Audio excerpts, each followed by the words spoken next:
Hi, welcome to this session. So we want to look at a very good topic on budgeting. So it's typically the basics that we're looking at. So what is a budget? What are the types of budgets that we know? We look at just about three or four of them. And after which we would also look at some mechanics of preparing budgets.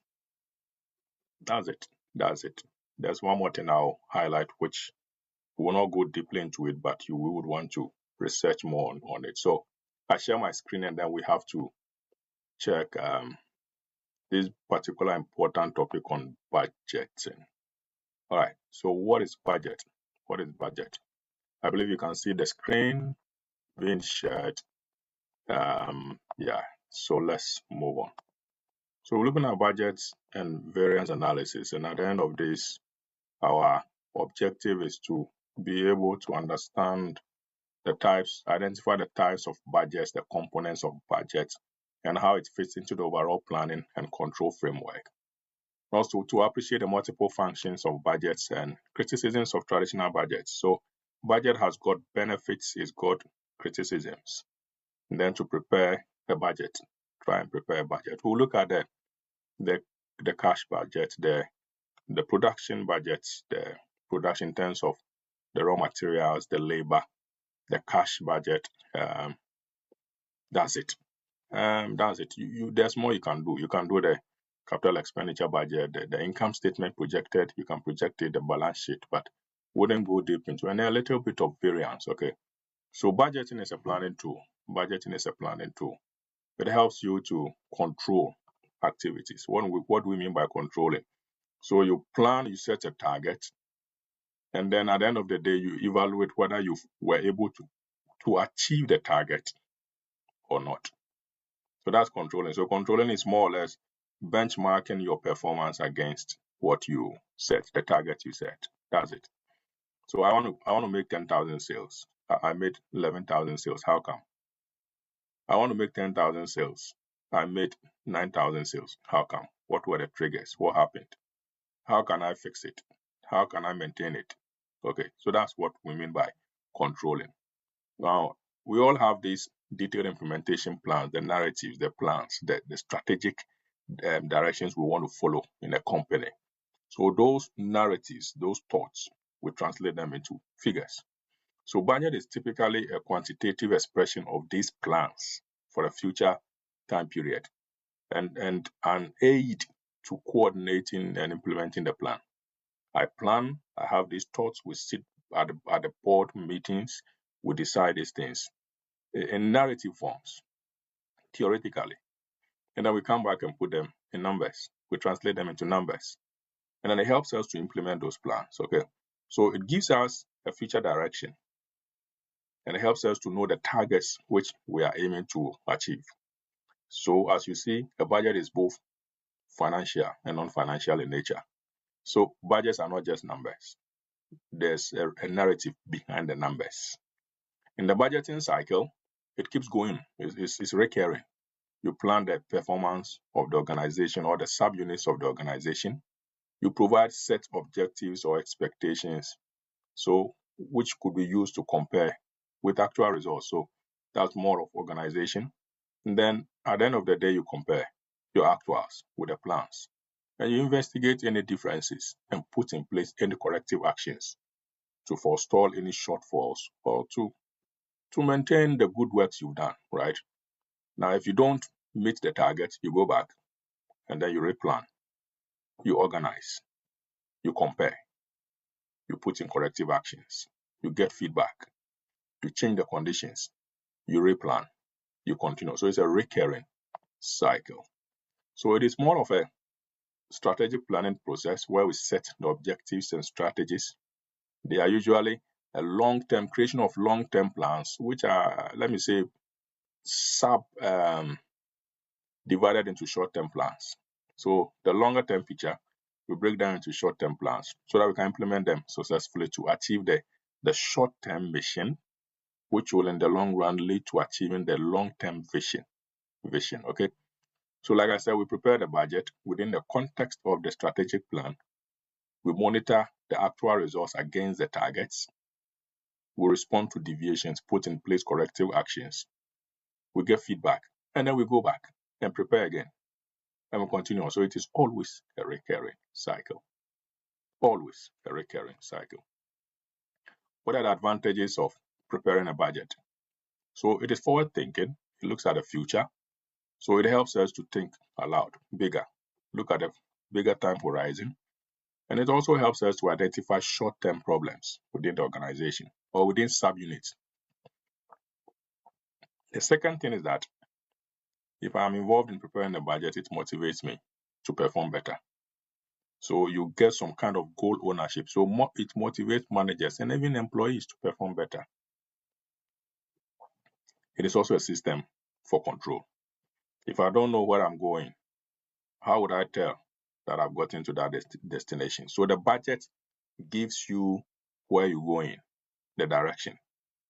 And then once you get there, you can compare to whether you really got there on time or at a cost you had actually planned for. So it provides a basis for system control. Sorry for my eyes. Now, with a budget, it helps with authorization. So you don't get up and say, I had to buy a motor vehicle. No. Was it planned for? Was it budgeted for? So provide a system of authorization so that people do not usurp the authorities nor end up purchasing items which was not approved. It could lead to, fraudulent transactions. It also helps to coordinate the various sections of the business. So the purchasing department, the sales department, the finance department, the operations, the HR, they all prepare budgets and they'll put them together into the master budget. So it's like we synchronize our thoughts into the bigger picture. So it helps us to coordinate the various sections of the business entity. Then we've got this master budget, typically separated into two. The financial budget, which looks at the capital expenditure budget, the cash budget, the projected balance sheet, and projected cash flow. Now we've got operating budget. We'll work more on the components of the operating budget. So those items which goes into the day-to-day activities of the business. So your sales, your labor cost, your production with purchase of raw materials, that's what. Okay, so we'll just take three of the operating budget and one of the financial budget. We'll look at the cash budget. They actually work hand in hand. They work hand in hand. If you buy a machine, a vehicle, it goes into the capital budget. But those machines are used in production, and production is under operating budget. If I sell and I make money, it comes under operating budget. But that money I make, the cash I receive from customers goes into cash budget, which is under financial budget. So it's not like they sit alone. No, they work together. They work hand in hand. So the master budget comprises the financial projections of all the organizations in individual budgets, and it is more or less combining the operating budget and the financial budget within a year, usually within a year. All right, so let's move on.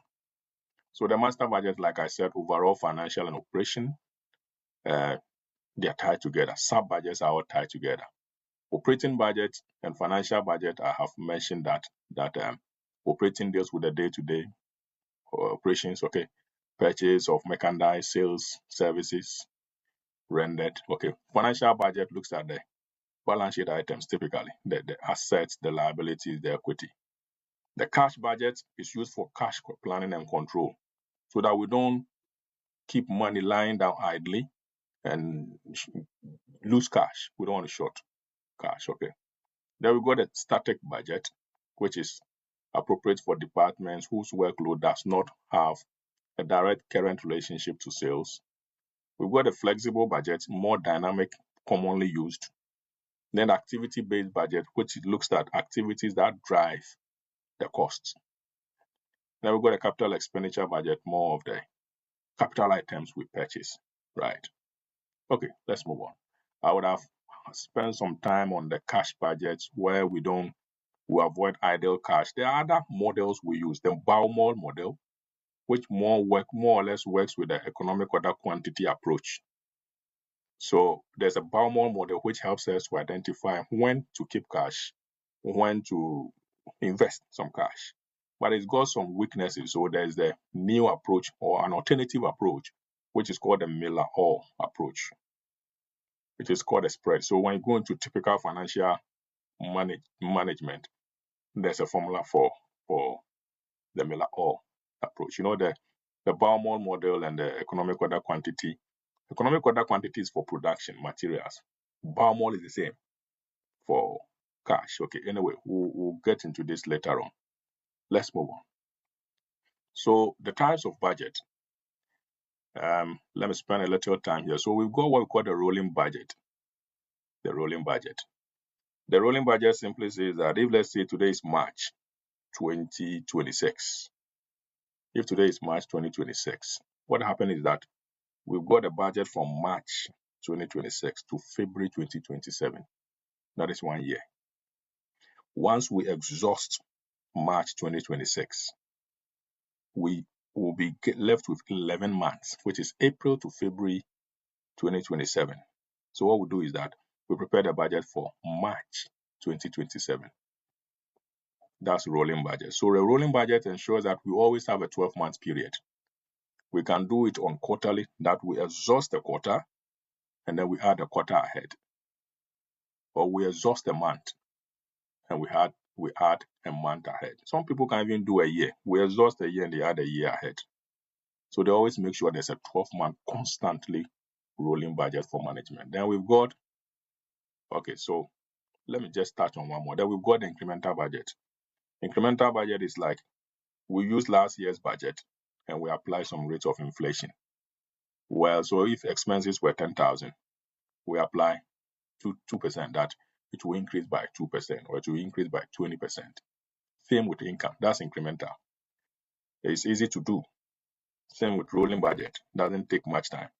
Then we've got one which takes much time, which is called a zero-based budgeting. The zero-based budgeting, you exhaust the year's budget, you start afresh. You create it all together. Takes time, but it is the most realistic. Okay. Then of course, I mentioned activity-based budget. The budgets are based on activities that drive performance, right? Let's look at the weaknesses of budgets. Budgets cannot deal with rapid changes, no, because it is more feature-oriented, takes time to prepare. So for you to adjust it instantly becomes a trouble. It also focuses more on short-term targets. It does not look at creation of value. So more short-term targets.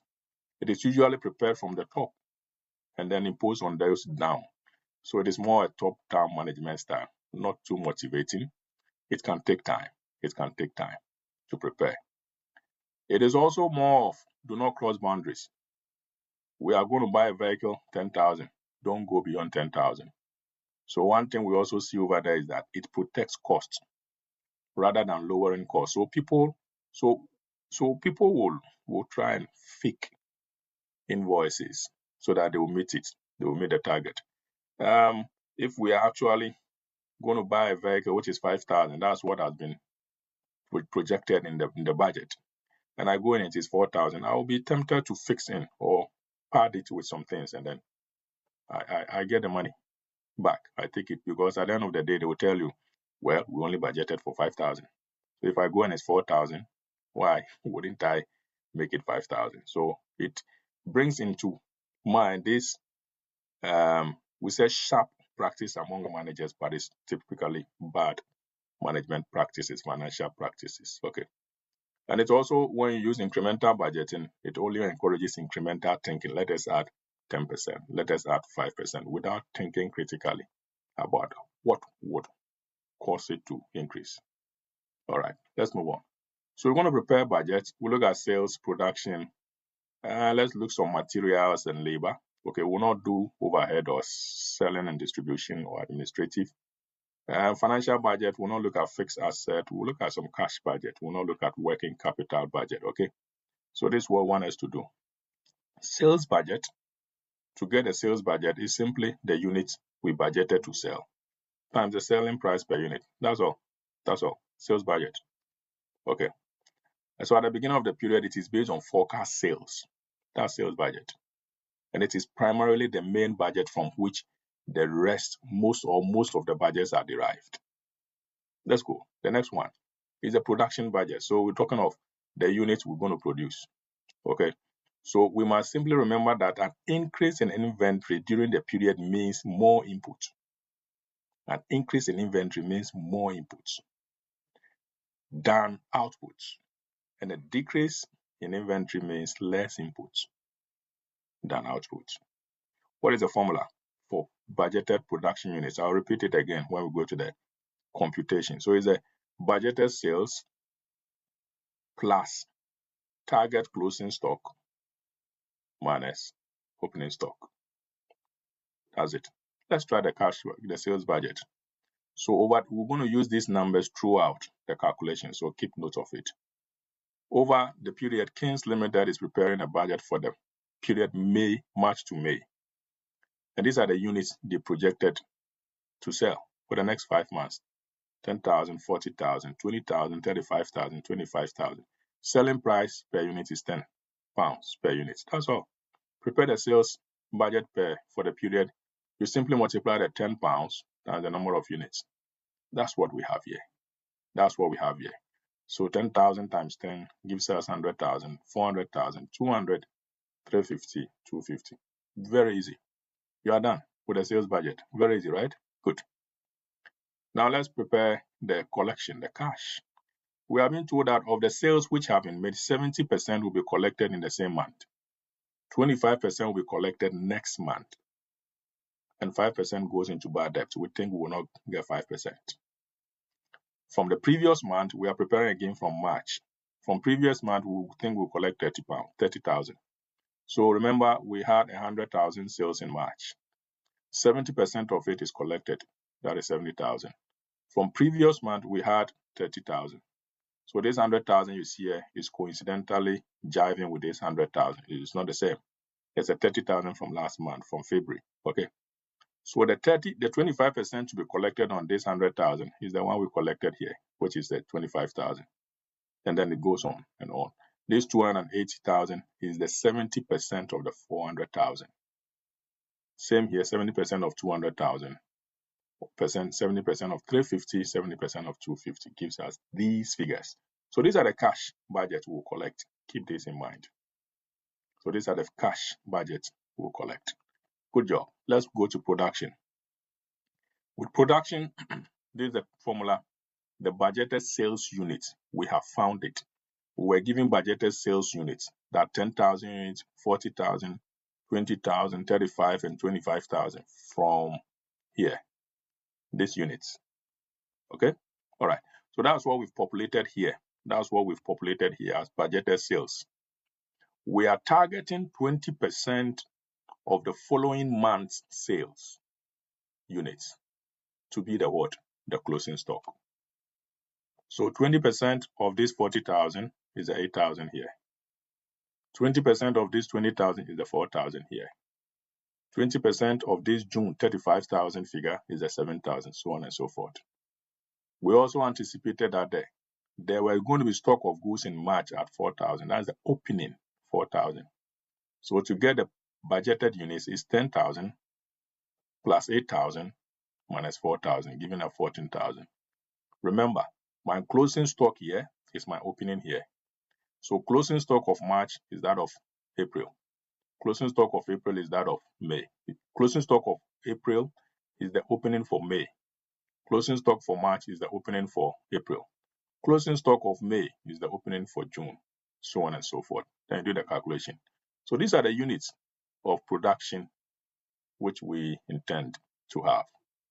Now we go to the materials budget. What is the raw materials budget? The usage is simply the production units times the material required per unit. These are production units. These are production units, 14,000, 36, 23, 33.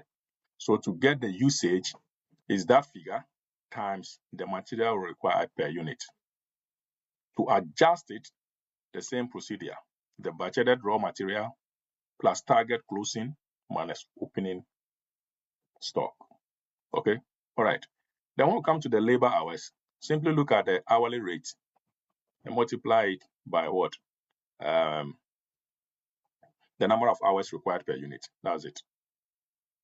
If there's any overtime, you adjust for it. But we'll not look at overtime here. So let's look at material purchase. We are thinking that 5 kilograms are required per unit. Management is anticipating that once on hand, at the end of each month, 10% of the following month's stock. So 10% of the following becomes the closing. That closing for this month becomes the opening for next month. On 1st March, there was an opening stock of 13,000. Material will cost 0.5 per kilogram. Prepare the direct material budget. So find the usage. The usage is, these are the units we had, right? From what we calculated from the production budget. We said 5 kilogram per unit. So 5 times the 14, 5 times the 36 gives us these figures. The 70, 180, 115, 165. The target closing stock is 10% of the following month. So 10% of the 180 is my 18,000 for March. 10,000 of the 10% of the 115,000 is 11,500 for April, so on and so forth. But at the start, we were told that we had an opening stock of 13,000. That's a 13,000. Now do your calculation. 70,000 plus 18,000 minus 13,000 gives us this 75,000. All right. Then you multiply by the cost per unit, which is 0.40 gives us 30,000. This is the material purchase, what we spend, the cost. You get it? So do the same thing here. My closing 18,000 is the opening for April, 18,000. My closing 11,500 for April is the opening for May. That's it. And then we do the addition and the subtraction. Then we multiply by the 0.40. The labor cost, we are told that each unit requires 0.5 hours of labor. And labor is paid at what? 15 pounds per hour. That's all we need. That's all we need. Then they said there's a fixed overhead paid per month. So fixed 5,000 will be 5,000 throughout each month. Then there's a tax liability to be paid in May. Just put it there. 8,000 in May. So the 5,000, you see them there, and the 8,000 given. Easy. And you add all of them. But how do we get the labor cost? So the units required, which we have found here. So the number of units required here, 70,000, okay? Units required times 0.5 hours times the 15 pounds per hour gives you this figure. And then you add them. That's all. That's all. So it's very easy. Now, if you come in to prepare the cash budget, it is more of the expected timing. Remember when we were looking at the figures, we said 70% cash will be collected this month, 25 will be collected next month, 5 is uncollectible. So that's all. So it is more of timing of receipts and payment of cash. Not all cash inflows occur within the same period as the cash outflows. Okay, so typically what we collected from customers is what we will keep in here. Note carefully. Any payments out, like the materials we paid, the labor we paid, will be outflows. Whenever the outflows exceed the cash inflows, it's not good. It's a negative effect on us. But whenever the inflows, what we collected from customers, exceeds the outflows, is a positive cash flow. Okay, we'll always be given the opening cash balance. So here we have the opening cash balance of March is 80,000. What did we collect in March? It's 100,000. What about the raw materials? It's 30,000. What about the labor? It's 110. Where did we get these figures? From the same figures here. So here is the cash we collected from March. Have you seen the 100,000 here? And then the outflows for production cost is the 30,000 here. And then the labor is the 110,000 here. So that's what we've had there. The 100, the 30, the 110. So all your inflows, the positive 80 plus 100 minus 30 minus 110 gives you 40,000. That's it. Pretty easy, right? Pretty easy. Okay. Then we always have what we call the variance. So check your static budget versus the actual. Whenever expenses are more than the actual exceed the budgeted, then it is adverse. It's not favorable. But whenever the expenses, the actual is below the expected, then it's good news. Same way if income exceeds the expectation, is good news. Okay. So we've got level 0, level 1, level 2, level 3. Let's look at what it means. This kind of analysis. So level 0. So let's still go to static budget. It is a budget that is based on one level of output. It is based on the level of output planned at the beginning of the period. We do not adjust it. We don't change it once we have set it. It is prepared at the start of the period when the actual output is known. Performance evaluation is quite difficult when actual activities are different from the planned level of activity. So a master budget typically is an example of a static budget. So with a level 0 analysis, variances will normally start with level 0 analysis, and it is the highest level of analysis. Why? Because it is a super macro view of operating results. Level 0 is the difference between the actual and the static. So we've got actual profit, operating profit of 14,900, but we budgeted 108,000, way below. So we've got an unfavorable level 0 variance. Level 1 provides more details on the information on the static budget variance. So it goes into revenue, cost, variable costs like the materials and labor costs. Then it gives us some fixed costs as well.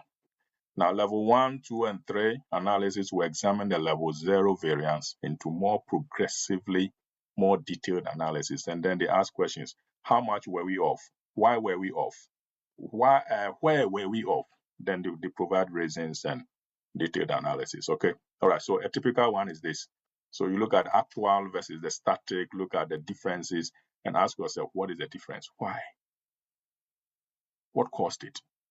And you go more detailed into it. All right. So I've explained favorable and unfavorable, both for income and expenditure.